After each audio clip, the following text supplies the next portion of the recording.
Halo semuanya, kembali lagi di channelku The Art of Dewa. Namaku Nara. Selamat datang kembali, atau untuk kalian yang baru aja nemuin channelku, hai. Maaf banget aku udah gak pernah upload selama hampir setahun. Akhirnya ada waktu juga untuk bikin video ini. Nah, di video kali ini aku akan menjelaskan tentang tips, mungkin saran, opiniku supaya gimana kalian bisa improve gambar kalian kalau kalian pengen jadi lebih baik. Ini cuma opiniku aja ya guys ya. Jadi gak harus 100% harus diambil, kalian harus bisa memilah-milah sendiri. Ini sesuai dengan pengalamanku zaman dulu gitu ya. Istilahnya ini semua experienceku. Jadi silahkan kalian ambil baiknya atau jeleknya. Di belakang akan ada time lapse di mana aku akan mainin pas aku gambar ini Sailor Mercury ya. Time lapse aja supaya nggak bosen pas aku ngomong-ngomong gitu. Oke, yang pertama adalah listening atau mendengarkan, yaitu mendengarkan kritik dan saran dari orang lain. Namun gak semuanya harus diambil, oke guys. Ambillah jika kritik itu membangun. Kalau cuma oh my god gambarmu jelek banget gitu ya, gak usah didengerin. Oke, opini mereka tuh tidak valid karena mereka tidak memberikan referensi atau saran gimana cara memperbaikinya. Dan dari meskipun kritik itu ada referensi dan saran gimana cara memperbaikinya, itu juga bisa difilter lagi. Oke, kritik yang membangun itu juga bisa difilter lagi. Ambillah mungkin dari orang-orang yang kalian percayai atau orang-orang yang gambarnya lebih baik daripada kalian. Orang yang tepat. Oke. Kalian juga bisa reach out ke artis-artis Indonesia atau ilustrator-ilustrator Indonesia yang sudah bagus gambarnya. Kita banyak banget ya, kita punya banyak banget artis-artis Indonesia yang udah kerja di perusahaan-perusahaan besar di luar negeri ya. Kalian bisa slip DM ke mereka, tanya apakah yang kurang dari gambar kalian, gimana caranya improve. Tapi jangan lupa yang sopan, kalau ngomong tanya baik-baik, perkenalkan diri kalian dengan baik-baik. Lalu yang penting adalah dengarkan mereka, oke? Hormati opini mereka tentang apa yang mereka ingin sampaikan gitu.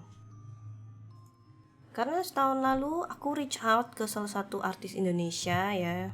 Dia udah kerja di The Magic Gathering. Lalu dia juga kerja di Dragon and Dragons, dia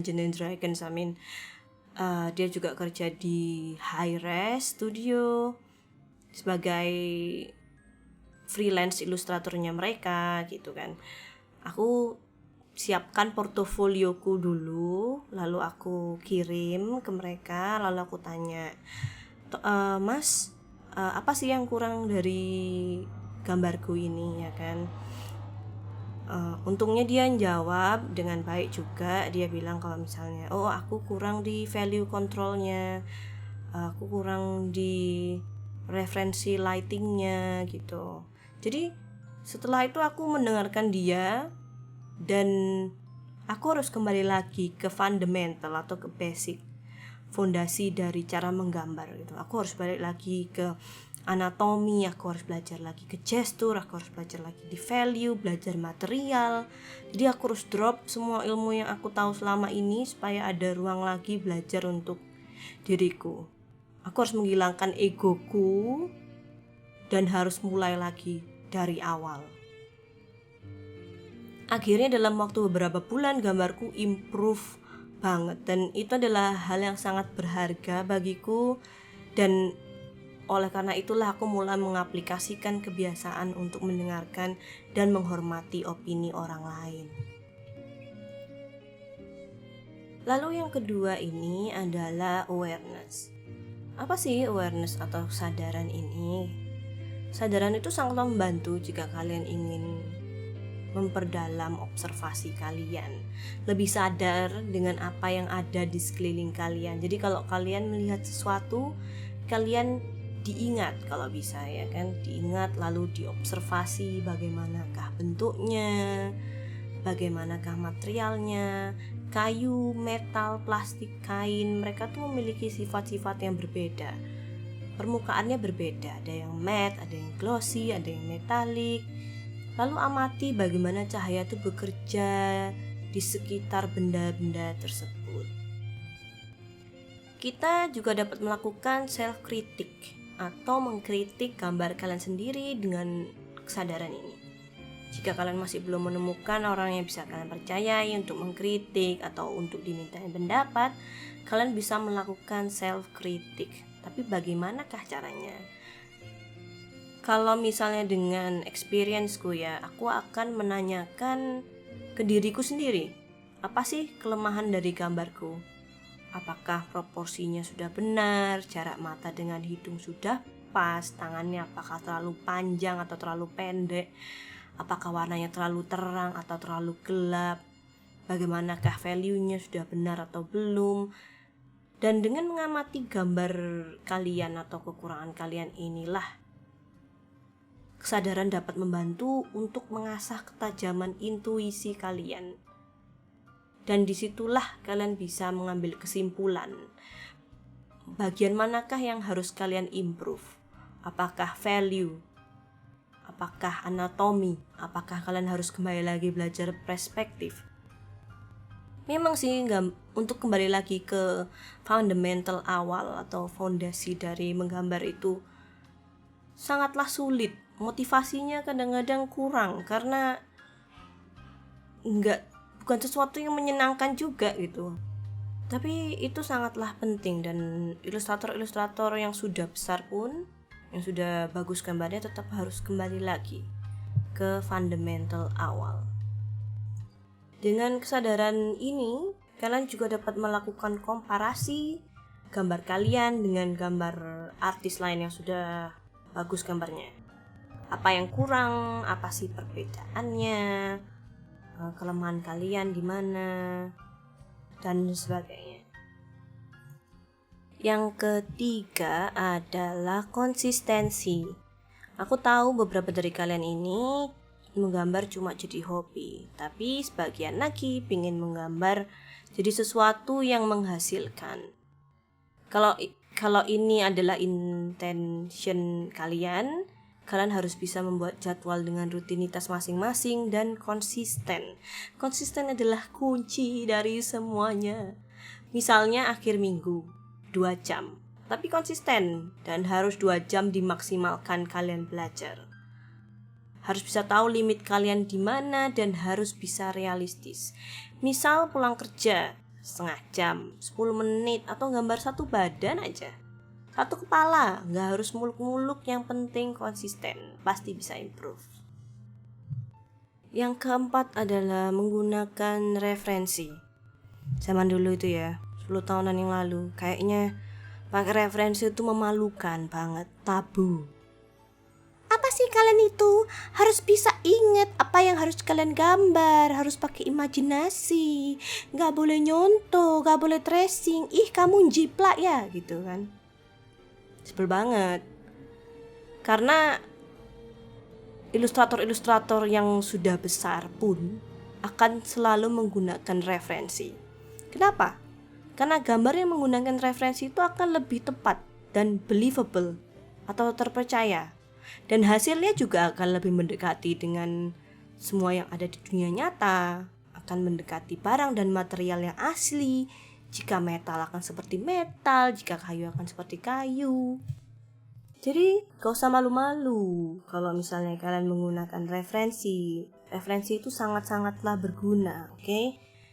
Tapi jika misalnya gambar kalian heavily inspired, ya, jangan lupa memberikan kredit, oke? Jangan lupa memberikan kredit untuk referensi dari mana kalian mendapatkan referensi tersebut.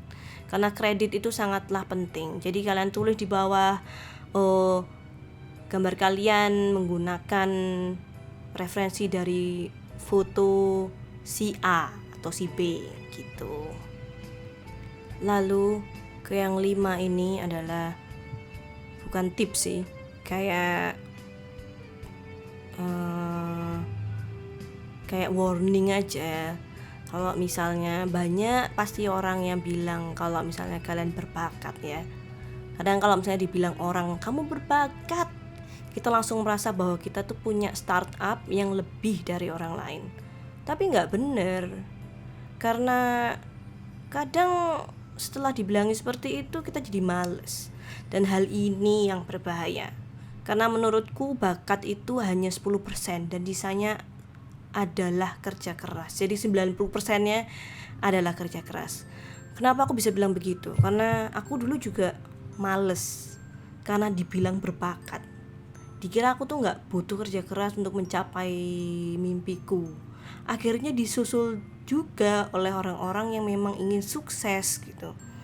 Oleh karena itulah, mulailah dari sekarang belajar lagi dan buka-buka buku kembali. Jadi guys, apa yang kalian tentukan hari ini sangatlah berpengaruh dengan kalian di masa depan. Jangan santai-santai, nanti disusul sama yang kerja keras dan kesempatannya diambil sama mereka. Oke, jangan biarkan ego kalian itu menghalangi kalian untuk sukses. Jika memang harus belajar lagi, belajarlah lagi. Oke, yang terakhir yaitu adalah bahasa Inggris. Kenapa sih bahasa Inggris? Karena memang bahasa inilah yang paling digunakan di seluruh dunia. Enggak juga sih, Mandarin yang pertama kayaknya ya. Don't at me guys. Tapi kenapa sih kita harus bisa bahasa Inggris? Ya nggak harus bisa, nggak harus lancar banget, nggak harus yang tahu grammar dan lain-lain ya. Yang penting kalian bisa mengerti dan menguasai sedikit. Karena banyak kesempatan-kesempatan itu ada di luar sana. Dan bahasa Inggris itu adalah salah satu gimana kalian bisa mengakses pengetahuan tersebut. Gitu.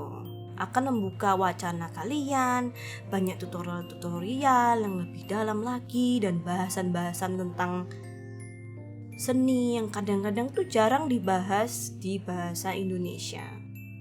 Gitu guys. Jadi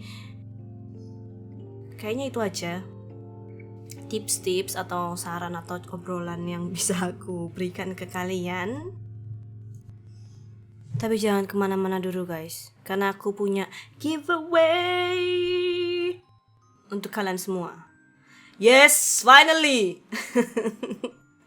Kayaknya aku berjanji untuk ngasih tahun lalu, tapi sudahlah. Tahun ini akan memberikan kedua pemenang. Oke? Aku akan memberikan Academy Watercolor Paper Pad yang 100% cotton untuk kalian. Maaf banget adanya cuma 200 GSM, jadi gak terlalu tebal, gak 300 GSM. Karena pas itu aku cuma nemunya yang ini. Jadi guys, aku sudah memberikan caranya gimana untuk entry giveaway ini di description below, oke? Jangan lupa dicek, oke? Selamat untuk para pemenang kalau nanti, maksudnya nanti nggak sekarang. And I think that's it guys. Thank you for watching. I hope it will help you a lot. This video will help you a lot. And I see you guys next time. Bye bye.